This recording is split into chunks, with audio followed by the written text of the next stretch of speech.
청소년 가출 신고는 지난해에만 2만 건이 넘었는데요. 세종시에서 동급생들이 여중생을 집단 폭행한 사건이 발생했습니다. 불법 온라인 도박에 빠지는 아이들이 늘고 있다고 합니다. 한국의 모든 교회가 느끼고 있는 것처럼 교회학교 학생 수 감소가 심각한 것으로 나타났습니다. 인구 감소세보다 교회학교 감소세가 더 두드러진 것으로 나타났습니다. 2050년에는 전체 교인의 5% 미만이 될 가능성이 크다며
예수님의 제자가 되기 원합니다. 예수님의 제자가 되기 원합니다. 네, 오늘의 말씀의 제목은 예수님의 제자가 되는 겁니다. 예수님의 제자가 됩시다. 여러분 아까 방금 전에 영상 보셨듯이 다음 세대가 정말 중요합니다. 그냥 우리가 말로만 말하고 머릿속만 생각하는 그게 아니라 진짜 실제로 다음 세대가 중요합니다. 지금 이 영상이 몇 년 전 영상인지 아십니까? 2년 전이에요. 근데 제가 다음 세대 관련돼서 찾아보니까 몇 년 전부터 있는지 아십니까? 10년 전이에요. 10년 전부터 똑같은 말만 우리가 하고 있어요. 다음 세대가 중요하다. 다음 세대가 중요하다. 근데 여러분 다음 세대가 진짜 중요한데 다음 세대가 중요하다는 느낌이 옵니까? 마음이 옵니까? 아니 우리가 선교를 가도 다음 세대가 있어야 선교를 갈 거 아닙니까? 다음 세대 여기 있잖아요. 이름이 뭐예요? 이름이 뭐야 이름이? 본인의 이름을 까먹었어요. 제가 여기서 정말 마음이 아팠어요. 이거 여러 가지 영상을 봤는데 눈길이 끄는 문구가 있었어요. 그게 뭐였냐면 오늘날 세상이 우리 아이들을 제자화하고 있다. 우리 아이들이 누구의 제자입니까? 세상의 제자가 되고 하고 있대요 지금. 세상의 제자가 돼가고 있대요. 여러분 우리는 누구의 제자여야 됩니까? 예수님의 제자여야 돼. 정말 우리가 예수님 제자 맞습니까? 우리가 세상의 제자인지 예수님의 제자인지를 한번 돌이켜 봐야 됩니다. 여러분 우리 다음 세대는 누구의 제자가 되길 원하십니까? 다음 세대 뭐 별거 없어요. 우리 자식부터예요. 오늘 사도행전 16장 오늘 같이 나눌 건데 이 16장은 사도 바울에게 있어서 이 다음 세대와의 아주 중요한 만남이 이루어져요. 여러분 이 말씀들이 그냥 옛날 고리타분한 말씀이 아니에요. 진짜 우리의 삶에서 아주 중요한 말씀들이에요. 왜요? 이 말씀은 살아 숨쉬고 있기 때문에. 그걸 믿으시길 주님의 이름으로 축복합니다. 우리가 말씀이 안 들어있으면 힘이 없어요. 영향력이 없어요. 바울에게 있어서 이 다음 세대가 정말 중요한 만남인데 이 다음 세대가 누구냐는 겁니다. 이 사도행전 16장에 등장하는 다음 세대. 누구죠? 바로 디모데입니다. 사도행전 1장 16장 1절 우리 한번 보겠습니다. 같이 읽겠습니다. 제가 개역 개정으로 썼는데, 네, 시작.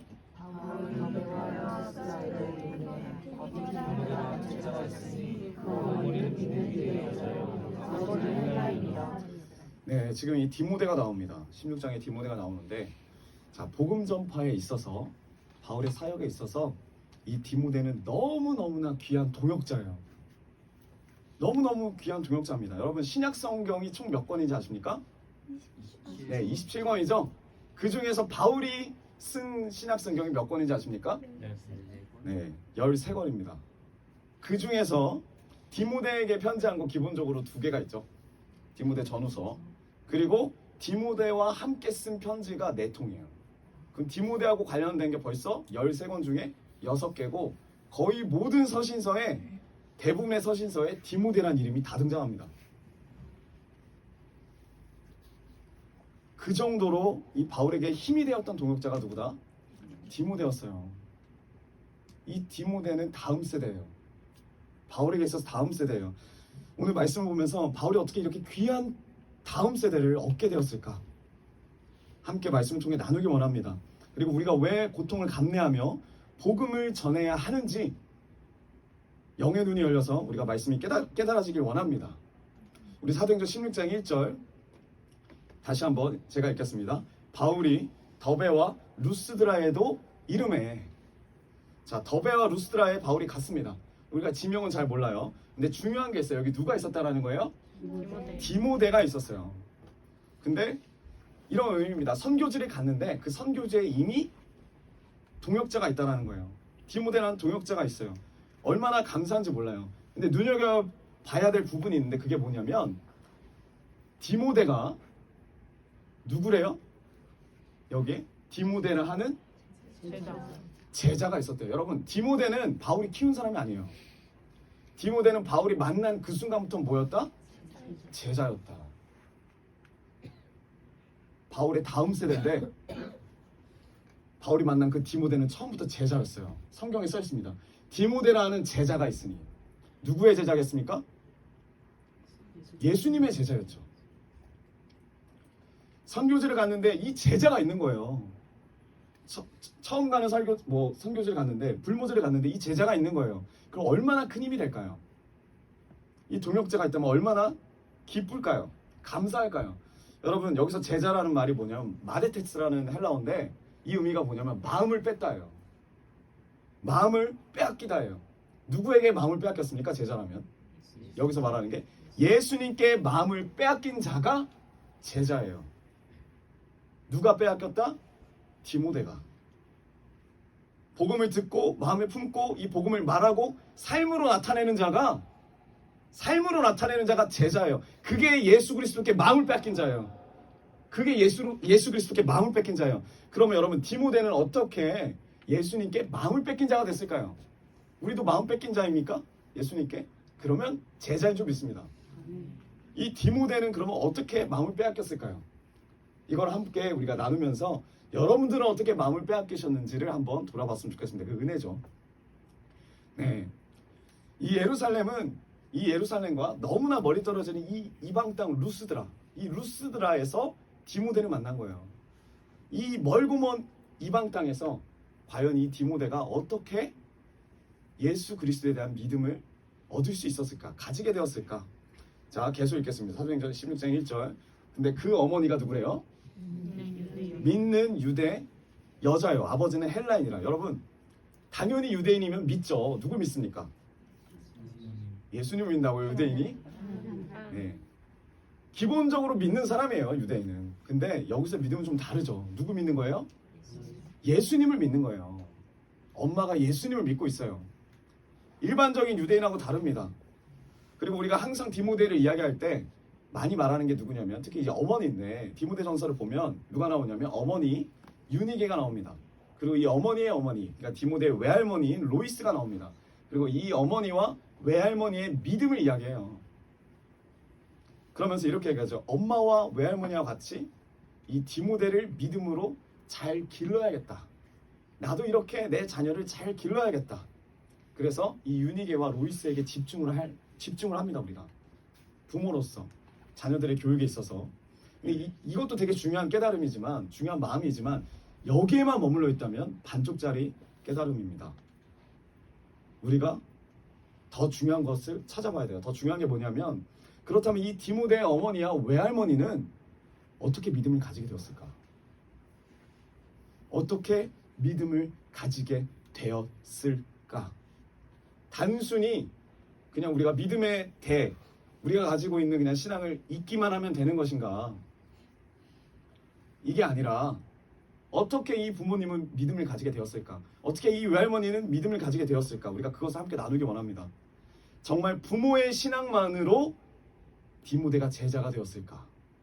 부모의 신앙만으로, 유니게와 로이스의 믿음만으로 디모데가 제자가 되었냐는 거예요. 그럼 다음 세대는 부모님만의 책임입니까? 그 말이에요. 그것보다 더 중요한 게 있습니다. 우리가 집중해야 될 바가 있어요. 그게 어디냐면, 여러분 지금 여기가 어디라고요? 네, 루스드라입니다. 루스드라요. 그래서 우리가 사도행전을 아주 차근차근히 깊게, 그리고 기도회까지 이어서 읽는 거예요. 루스드라 어디서 등장했는지 아십니까? 네. 사도행전 14장에 등장합니다. 사도행전 14장에 루스드라가 등장하는데, 이 당시는 바울이 1차 전도 여행 때였어요. 그리고 이때는 바울과 바나바가 함께 여행할 때예요. 근데 오늘 16장이죠, 본문이. 16장은 2차 전도 여행의 시작입니다. 근데 이때는 바울과 바나바가 함께 있지 않아요. 왜 함께 있지 않느냐? 바울과 바나바가 그 마가를 데려가는 거에 있어서, 마가라는 요한이라는 사람을 전도 여행에 다시 데려가는 데 있어서 의견 차이가 났어요. 바울은 절대 안 된다. 중간에 전도 여행 때 도망간 일을 다시 기회를 줄 수 없다. 시간 낭비하고 싶지 않다라고 했고 거절을 했고, 바나바는 얼마나 위로의 사람이지 않습니까? 사랑의 사람이지 않습니까? 이 마가를 우리가 품어야 되지 않습니까? 의견 차이가 안 나서 둘이서 찢어집니다. 그래서 따로 가요, 전도 여행을. 그게 몇 차부터? 2차부터. 근데 지금 1차예요. 지금 14장은 1차 때 같이 있었어요. 1차 때 바울과 바나바 같이 있었는데, 이 루스드라에 갔을 때 무슨 일이 있었냐? 여러분 14장을 읽어보셨다면은 바로 이야기하실 수 있어요. 떠올리실 수 있어요. 루스드라에서 앉은뱅이를 고쳐요. 앉은뱅이를 고치는데, 자, 이 루스드라에서 평생 앉은뱅이를 만나는데 바울이 말하는 걸 그 사람이 어떻게 해요? 들어요. 그리고 베드로가 말하는 걸 듣고 바울이 말하는 걸 듣고 바울이 그를 주목합니다. 그래서 구원을 받아 믿음이 그에게 있다는 것을 보고 어떻게 합니까? 그가 걸을 수 있도록 도움을 줘요. 그래서 그 사람이 걸어요. 앉은뱅이가 일어나서 걸어요. 걷고 나니까 그 루스드라가 난리가 납니다. 모든 사람이 다 알아요. 이 사람은 태어날 때부터 앉은뱅이라는 사실을.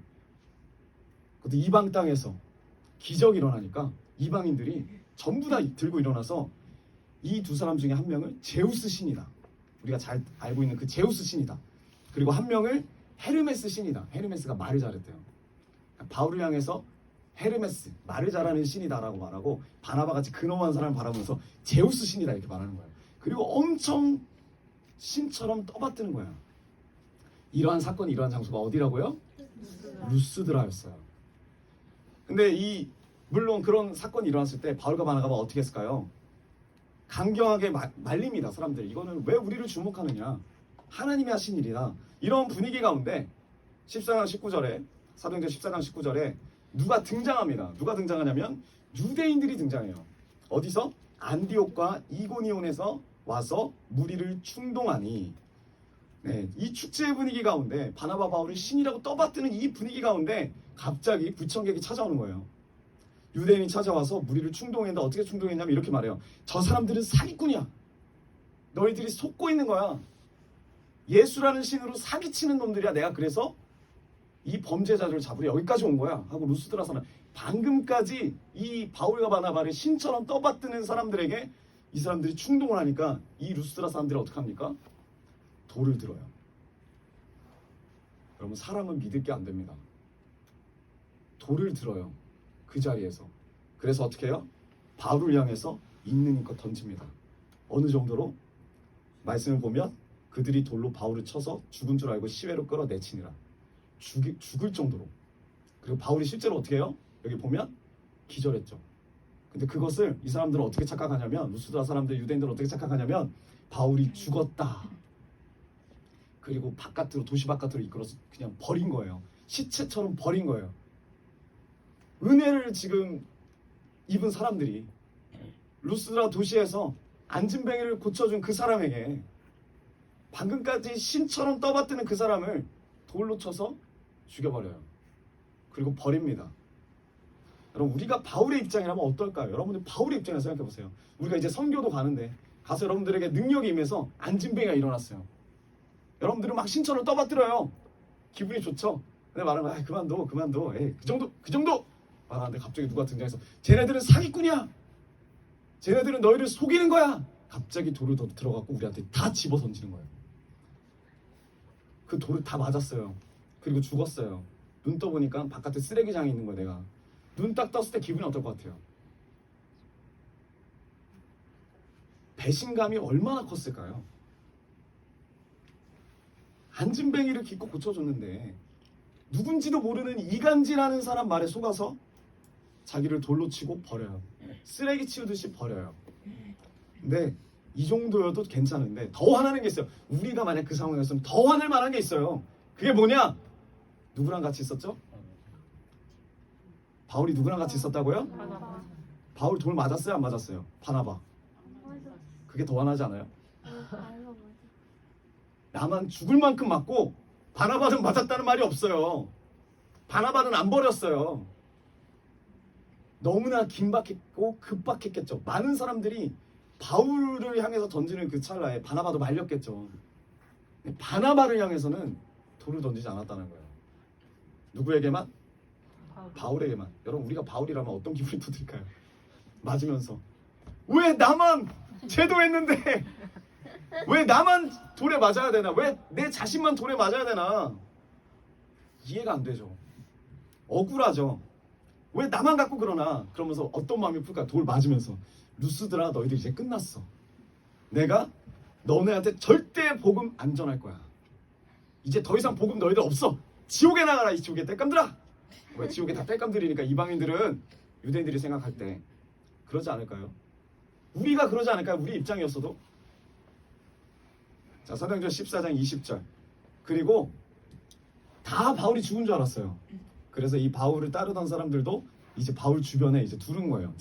바울의 제자들이 둘러섰어요. 바울이 죽었는지 살았는지 모르니까. 그때 바울이 어떡합니까? 일어나요. 네, 일어나요. 정말 은혜로 일어나죠. 일어나서 그 성에 들어가서 이튿날 바나바와 함께 더베로 가서, 이제 바나바는 확실히 돌에 안 맞았다는 걸 아는 거죠. 바나바와 함께 있었다니까. 자, 돌에 맞아서 죽은 줄 알았던 바울이 일어납니다. 일어나서 어떻게 했느냐? 성으로 다시 들어갔다는 거예요. 그 성이 어디예요?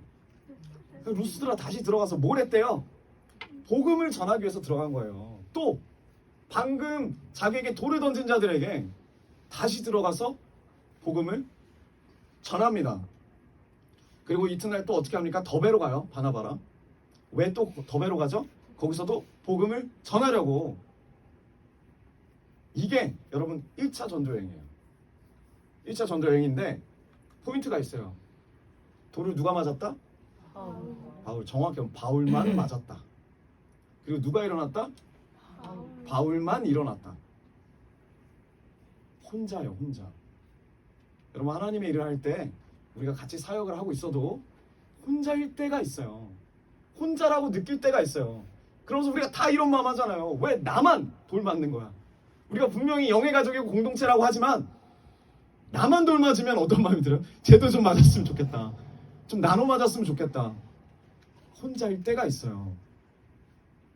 혼자일 때가 있지만 그럼에도 불구하고 바울은 좌절하지 않고 낙심하지 않고 들어갔다는 거죠. 혼자 맞았어도, 혼자 일어난다 할지라도 다시 영의 가족과 함께 복음을 전하러 루스드라로 들어갔다라는 거예요. 근데 중요한 건 뭐냐면 이제 16장입니다. 2차 전도여행으로 넘어왔어요. 대부분 이렇게 되면 여러분, 루스드라 생각하면 어떤 마음을 가질까요? 끔찍하죠. 돌을 덜 맞아보셨군요. 네, 끔찍합니다. 바나바와 함께 전했는데 바나바는 안 맞고 나만 맞았어요. 바울만 맞았어요. 그 2차 전도 여행 때 다시 이전에 1차 때 전도했던 그곳을 다시 가야 돼요. 근데 이게 진짜 하나님의 은혜인지 모르겠지만 바나바와 바울이 어떻게 됐다고요? 갈라섰어요. 그러면 잘만 말하면 바울은 루스드라 안 가도 돼요. 그렇죠? 실제로도 가는 루트가 달라요. 2차 전도 여행 때 이 루스드라 가고 싶을까요, 바울이? 우리가 바울이라면 저는 안 가고 싶을 것 같아요. 아무리 복음을 전했대지만 복음을 전한 것도 요나 같은 마음으로 전했을 수도 있잖아요. 가고 싶지 않을 수가 있잖아요. 못마땅함이 있잖아요. 바나바한테 말할 수 있죠. 바나바 너가 가라. 너가 가라. 나만 돌 맞았잖아. 걔네들 다 너 좋아하던데. 나는 거기 가서 맞아 죽을 뻔했어. 나 상처받았어. 나 다신 가고 싶진 않아. 근데 그래도 하나님의 일이라면 어차피 누군가 가야 된다면 나 말고 너가 가.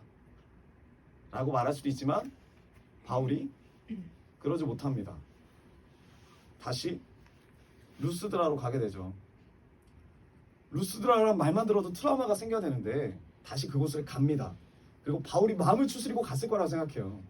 여러분 이걸 뭐 글처럼 로봇처럼 읽지 마세요. 마음을 읽으세요. 마음을. 하나님의 마음을 입으세요. 내가 바울이라면 나는 어떤 마음이었을까? 지금 나는 바울처럼 이런 상황이 오늘날에도 이루어지고 있어요. 복음을 전했는데 돌만 맞아요. 복음을 전했는데 욕만 먹어요. 죽도록 맞아요. 그럴 때 우리가 어떤 마음을 먹냐는 거예요. 다시 일어나십니까? 일어나서 들어가냐는 거예요. 복음을 전하러. 억지로 들어갔다 쳐요. 근데 또 가라는 거예요. 나중에. 어려워요. 바울이 딱 그 마음이에요. 오늘을 사는 우리의 마음도 이런 마음이에요. 근데 바울이 마음을 추스리고 자신의 감정보다는 하나님이 기뻐하시는 뜻에 집중해서 루스드라를 다시 방문했을 때 거기에 누가 있었냐? 거기에 바로 디모데의 어머니와 외할머니가 있었다. 유니게와 로이스가 있었던 거예요. 만남이 있었던 거예요. 하나님이 기뻐하실 만한 만남. 이 유니게와 로이스가 바울이 전한 복음을 듣습니다. 그리고 예수님을 받아들여요. 예수님을 믿게 돼요. 그래서 어떡합니까? 자기 아들, 자기의 외손주에게도 믿음을 전해주게 되는 거예요. 여러분 그 청년이 누구라고요? 디모데예요.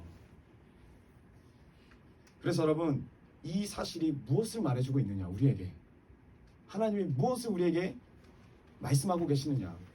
우리가 하나님의 일을 할 때 주님의 말씀 따라 순종할 때 참 어려움이 많아요. 상처받는 일이 너무나 많아요. 복음을 전할 때마다 억울한 일이 왜 이렇게 많은지 몰라요. 좋은 의도로 하나님의 뜻을 전했는데 돌아오는 건 핍박, 욕지거리, 주먹, 침을 뱉기도 하고 저주하기도 하고 위협하기도 하고 그 가운데 우리가 때로 생각해 봅니다. 왜? 왜 나만 아파야 하나? 왜 나만 갖고 그러나? 억울해하고 답답해야 하나 내가? 왜 나만 갖고 일어나? 왜 나만 피해를 봐야 하나?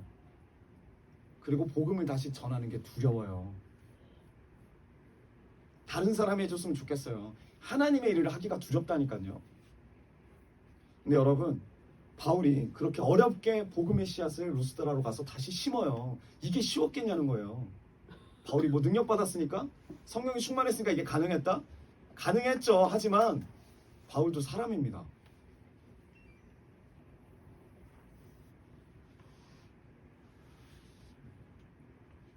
근데 그렇게 어렵게 주님 의지해서 복음의 씨앗을 심을 때 나의 아픔과 나의 억울함과 나의 답답함을 넘어서 복음의 씨앗을 심을 때 또 처음 맞아도 각오하고 죽을 걸 각오하고 복음의 씨앗을 심을 때 그 결과는 어떻게 되더라?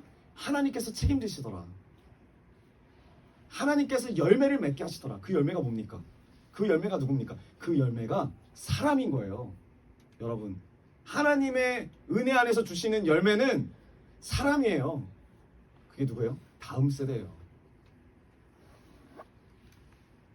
제자들에게 예수님이 처음 만났을 때 뭐라고 하십니까? 내가 너한테 뭐 신령한 복 주겠다. 내가 너한테 뭐 하늘의 은사 주겠다. 아니면 말씀이 열리는 은혜를 주겠다. 이런 거 말하지 않았어요. 전하는 그 제자들을 부르는 목적이 아주 명확합니다. 뭐라고 하죠? 사람을 낚는 어부가 되게 하리라. 사람이에요. 그 영혼이에요. 그럼 우리가 당연히 기뻐해야 될 복은 뭡니까? 이 땅의 복입니까? 아니면 내 개인적인 어떤 신앙의 성장입니까? 아니죠.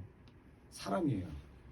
여러분들의 자녀가 돼야 되고, 여러분들의 부모님이 돼야 되고, 우리의 직장 동료들이 돼야 돼요. 그게 복이에요. 그 동료를 받았다는 것, 자녀를 받았다는 것, 윗세대의 은혜를 받았다는 것이 그게 복이에요. 그게 다 다음 세대예요. 바울은 디모데한테 디모데라는 열매를 어떻게 맺게 되었나? 우리는 그냥 디모데전서 보고 로이스와 유니게를 통해서 믿음으로 잘 키웠다? 여기서만 끝나면 안 됩니다. 바울이 어떤 마음으로 루스드라에 가서 거기서 어떻게 대접을 받고 목숨을 걸고 거기서 복음을 전한 거예요. 실제로 죽었고 돌에 맞아 죽으면서까지 복음을 전했어요. 다시 일어나서 또 전했고 선교여행을 또 가가지고 피하지 않고 제끼지 않고 루스드라로 또 찾아갑니다. 찾아갈 때 1차 전도여행 찾아가고 2차 전도여행 찾아갈 때 계속 찾아가서 복음을 전할 때 어떻게 된다고요? 하나님의 응답이자 하나님의 상급이 뭐라고요? 그게 바로 사람이에요. 그게 바로 다음 세대예요. 그게 디모데라는 다음 세대가 된 거예요. 이건 부모님만의 책임이 아니에요. 우리 모두의 책임이에요. 믿는 자들의, 제자된 자들의, 예수님께 마음을 빼앗긴 자들의 책임인 줄 믿습니다. 이것이 중요합니다. 여러분, 한국교회는 다음 세대 관심 없어요. 제가 말했잖아요. 10년 동안 들은 거라고. 저도 관심 없었어요. 목사님 뭐 다음 세대 뭐 이야기하고 뭐 학교 이야기할 때 이게 가능이나 할까? 누가 이런 이야기 들어주나? 관심이 없었어요. 근데 그것뿐만 아니라 지금 뭐에도 관심 없냐, 교회는? 다음 세대 사역자들에게도 별 관심 없어요. 제가 제 친구들, 부목사님 다 보면 다음 세대 사역자들에게 기회가 오지 않습니다. 부목사님이 조금 인기 있으면 내치고, 찬양 인도자한테 조금 집중한다 하면 보내버리고, 다 사역자들 서로를 라이벌로 여기게 만들고,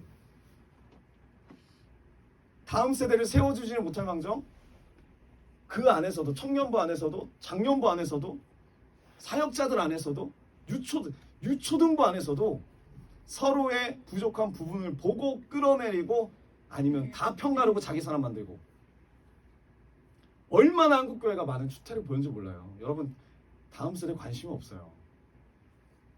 분열 덩어리입니다.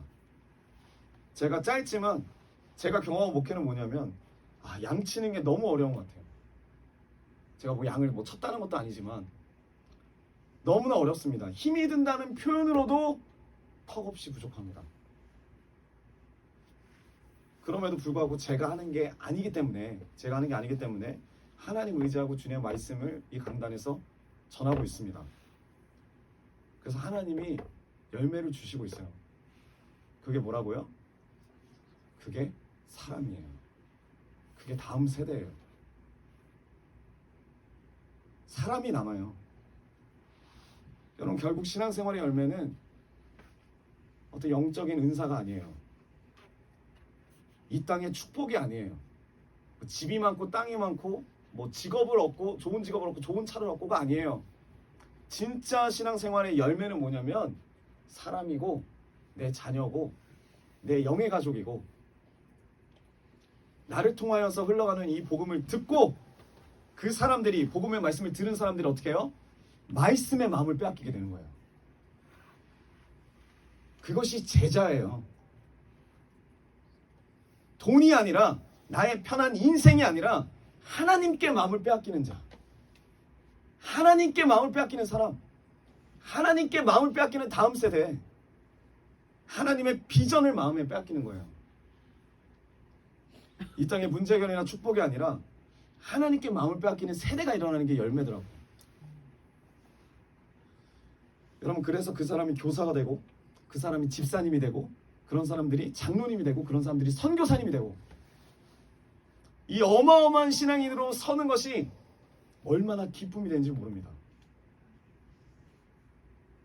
제가 사도행전을 같이 나누고 있는데 첫 번째로 한 번도 안 빠진 자매가 있어요. 한 번도 안 빠진 자매.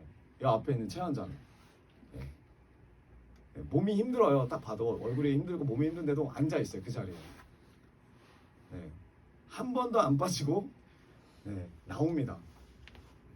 그리고 바뀌어요. 함께 말씀을 나누고 또 말씀을 묵상하고 그 말씀 갖고 우리가 함께 기도하고 눈빛이 달라져요.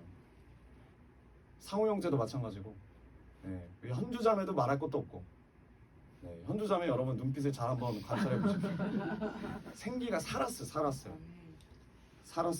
제일 먼저 손들고 제일 먼저 당당하게 이야기합니다. 하나님의 비전이 보이기 시작해요. 그리고 자기 인생에 대해서 감사하기 시작해요. 하나님께 마음을 빼앗기는 거예요. 점점 여러분들이 세상에 마음을 빼앗겼던 우리가 점점 하나님 편으로 하나님께 마음이 빼앗길 때 우리가 제자가 되는 거예요. 홍일석의 제자가 아니라 예수 그리스도의 제자가 되는 거예요.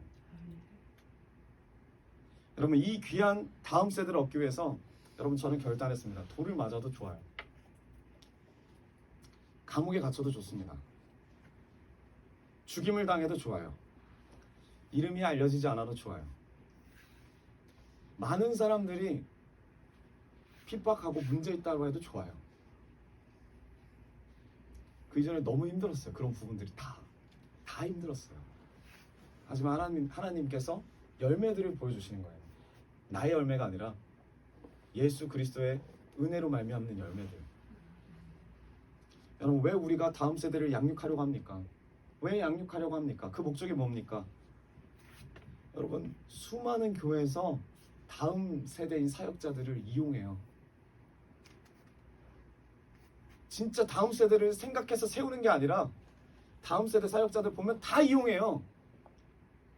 자기에게 없는 것들, 기술적인 부분들 이런 것들 다 빼먹고 그리고 좀 어느 정도 치고 오면 다 버리는 거죠. 그래서 상처받는 사역자들 너무나 많아요. 여러분 우리가 열심히 예수님 믿어서 내 자녀가 내 다음 세대가 하나님 사람이 되는 것에 목숨을 거십시오. 하나님이 나에게 주신 이 신앙을 다음 세대에게 전해주는 것 내 신앙을 위해서 이용하는 게 아니라 전해주는 것에 목숨을 거십시오. 이것이 하나님의 기쁘신 뜻이기 때문이에요. 하나님의 비전이래요. 이것이 바울이 느꼈던 복이고 우리가 누릴 복입니다.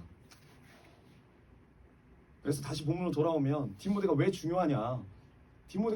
바울이면 되지 않냐? 우린 바울만 기억하는데 바울보다 디모데가 더 많은 일을 했습니다. 성경에 다 기록이 안 될 뿐이지. 디모데의 어머니가 아까 뭐랬죠? 믿는 유대 여자였고 아버지가 헬라인이었어요. 이방인이었어요. 어머니 혈통으로 따지면 유대인이고 아버지 혈통으로 따지면 그냥 이방인이에요. 그러니까 오늘날로 말하면 이 디모데는 사도 바울보다 더 업그레이드된 전도자예요. 사도 바울은 생각은 헬라식이었지만 혈통이 뭐예요?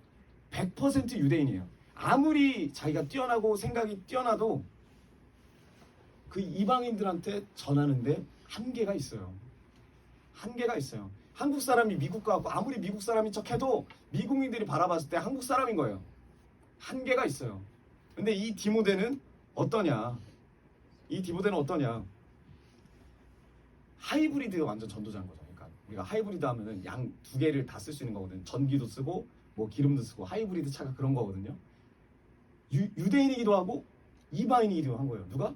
디모데가. 유대인한테는 유대인식으로 전할 수 있고 이방인한테는 진짜 완전히 이방인 돼서 전할 수 있는 거예요. 이방인들의 문화도 알고 이방인들의 마음이 어떤지도 알고 그래서 사도 바울이 복음을 전할 때도 옆에서 통역도 해주고 사도 바울이 문화를 잘 모른다고 할 때도 옆에서 문화에 대한 깊이를 이해시켜주고 이 당시에 사도 바울의 다음 세대 새로운 길을 열어갈 그 필요한 사역자가 누구였는가?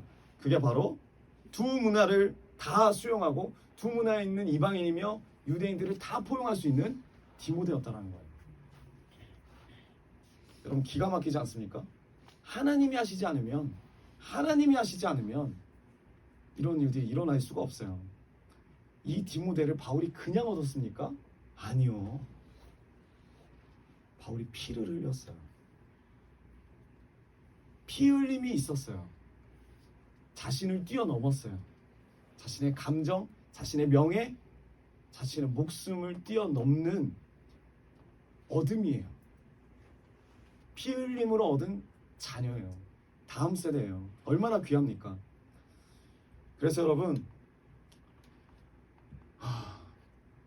제가 교회 안에서 여러 가지 일로, 우리가 다 마찬가지예요.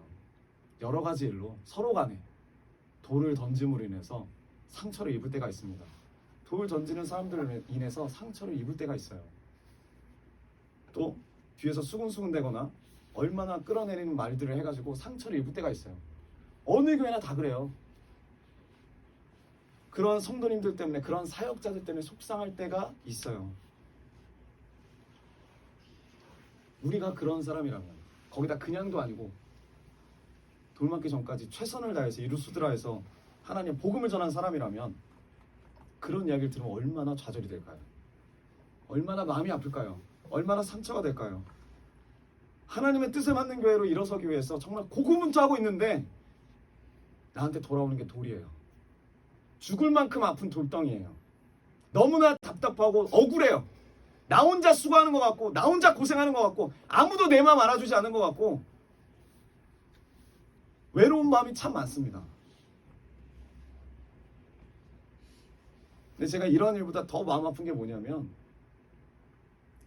이 시대 사역자로서 가슴이 정말 아픈 게 뭐냐면, 제 거를 보면서 너무 처참한 것이 뭐냐면, 왜 나는 이것밖에 되지 못할까? 왜 나는 한국교회와 이 시대 앞에서 영적으로 더 깊은 사역자가 되지 못할까?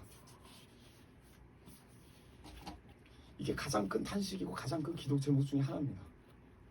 여러분, 무엇이 기도 제목이십니까?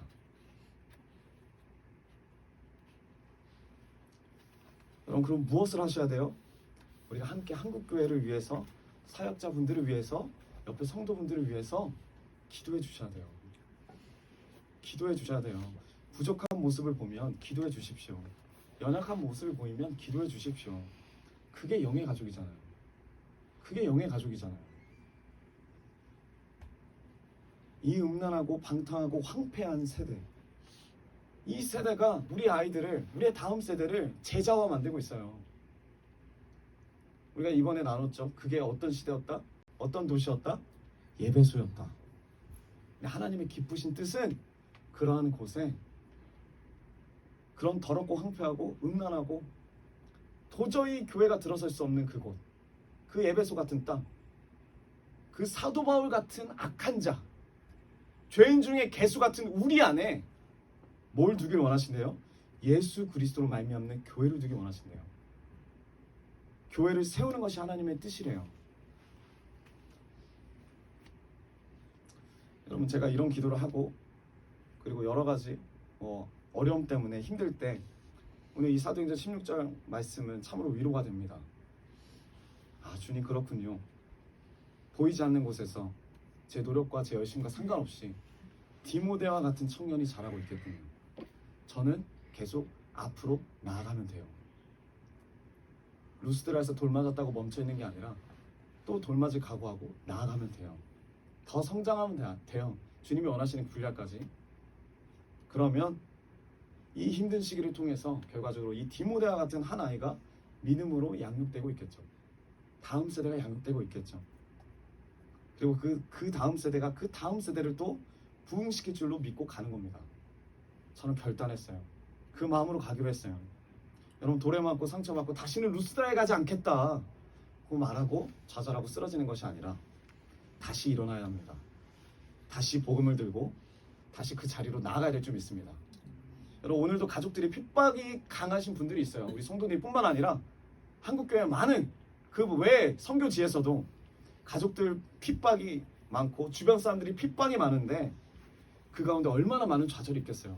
매일매일 돌을 맞는데 얼마나 큰 낭만과 얼마나 큰 답답함과 억울함과 말로 이루 표현할 수 없는 외로움, 이런 것들을 느끼고 계실 성도님들이 분명히 있으실 줄 믿습니다. 믿는다긴 좀 그렇고 압니다. 여러분, 우리가 복음을 전할수록 미친 사람 취급받아요. 복음을 전할수록 비수를 꽂는 말을 해요. 가족의 행복을 해하는 자. 너만 바뀌면 가족은 행복해. 가족을 망가뜨리는 자. 우리가 많은 오해를 받고 핍박을 받습니다. 복음을 전할 때마다 짱돌 맞고 계십니까? 혹시 그럴 때마다 다시는 루스드라에 가지 않겠다. 다시는 들어먹지 않는 그들에게 내가 복음을 전하지 않겠다. 그 자리로 나아가지 않겠다 하고 생각하고 계시지 않습니까? 기억하십시오. 우리의 신앙을 지킴을 통해서 분명히 다음 세대가 자라나게 될 줄 믿어요. 다음 세대가 자라나게 될 줄 믿어요. 이 디모데와 같은 믿음의 사람이 준비될 줄 믿습니다. 여러분, 이 디모데가 어떤 사람이었냐면 2절 보니까 디모데는 루스드라와 이고니온에 있는 형제들에게 칭찬을 받는 자래요. 우리가 믿음을 심을 때 이 믿음이 어떤 결과를 가져올까가 되게 중요합니다.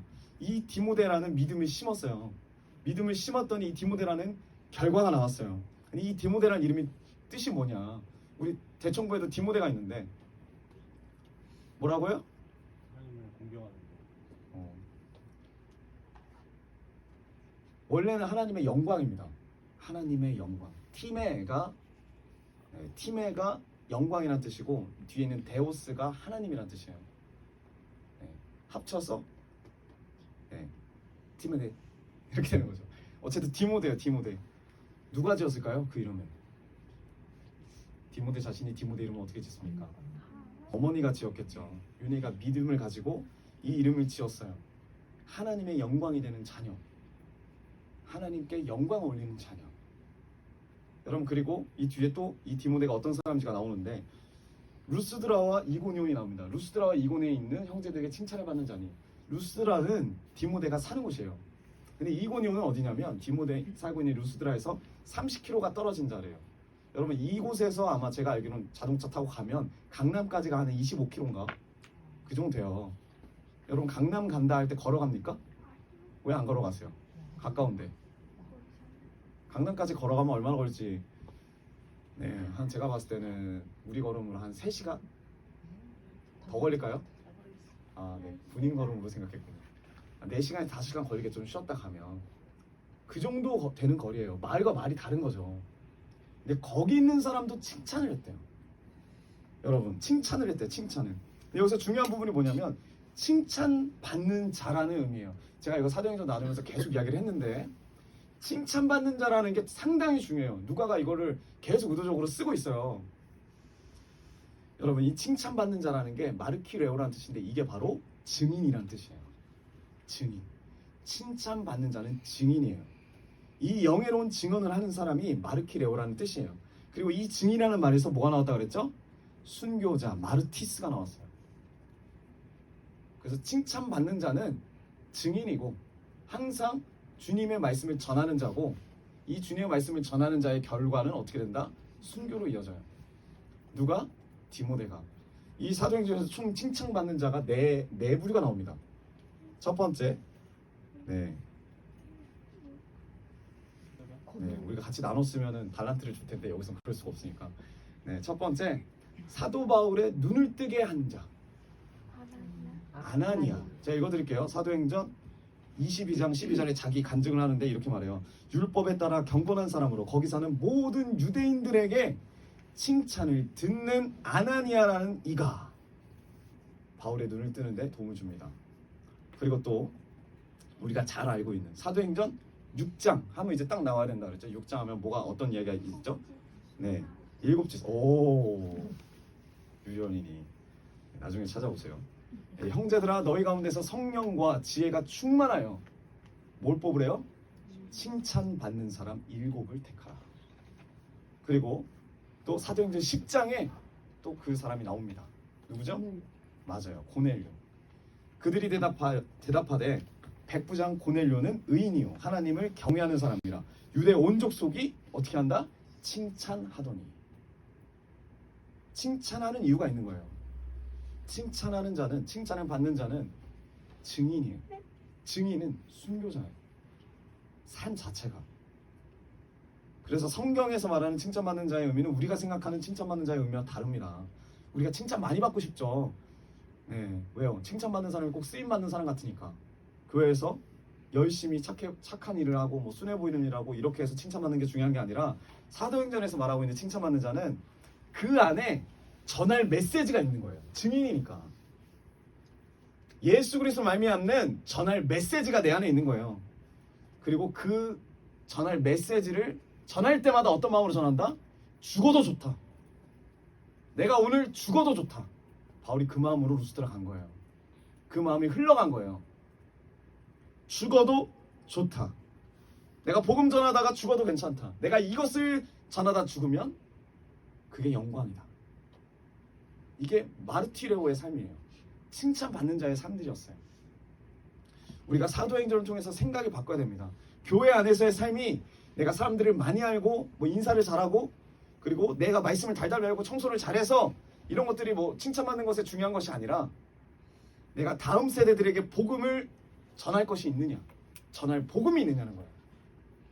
내가 누구를 만나도 나를 살아가시고 나의 구원이 되시는 예수 그리스도를 전할 수 있느냐가 포인트예요. 이 사도행전의 포인트, 16장의 포인트. 근데 이런 부분에 전혀 관심 없고 내가 좋은 이야기만 듣기를 원하고 칭찬받기만 원하고 사람들 아는 것으로 내가 잘 되는 것 이것만이 중요하고 마치 교회가 개모임이고 동호회고 무슨 동창회고 나만 어떤 영적인 은혜를 받고 말씀을 받아서 너희들은 다 내 아래야. 나를 통해서 말씀하신 하나님 앞에 굴복해 순종해. 복음하고 전혀 상관없는 거예요. 구원하고 전혀 상관없는 거예요. 이렇게 열심을 다해서 교회를 하고 은사를 개발하고 배운다고 해도 내 안에 복음이 없으면 하나님의 교회를 세우는데 내가 순교할 마음이 없으면 마음을 빼앗기지 않으면 말씀에 제자가 되지 않으면 죽지 않으면 이건 대단히 문제가 많은 거예요.